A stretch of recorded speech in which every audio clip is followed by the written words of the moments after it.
When you became a Christian, God didn't just forgive you, he moved in.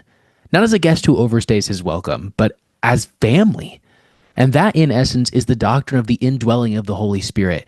God dwelling within you and making his permanent residence your heart. Jesus told his disciples in John 14, he dwells with you and will be in you. Before the cross, the Spirit rested with God's people. But after the cross, he rests in God's people. That's a big difference, going from visitation to habitation. Centuries earlier, Ezekiel 36 echoed the same promise, I will put my Spirit within you. And on the day of Pentecost, the promise finally landed like fire from heaven.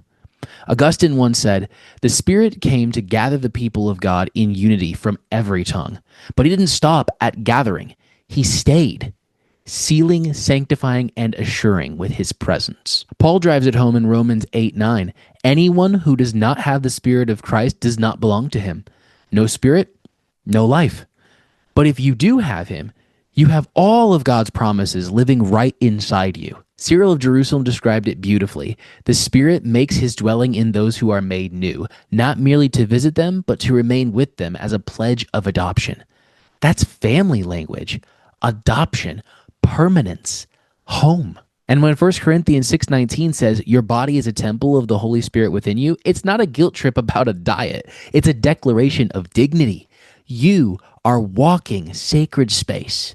And the Spirit doesn't sit idly inside you. He regenerates, sanctifies, and assures you that you belong to the Father. Dallas Willard says, the function of the Holy Spirit is, first, to move within our souls, and especially our minds, to present the person of Jesus and the reality of his kingdom. Paul talks about the Spirit as the seal and guarantee of our inheritance.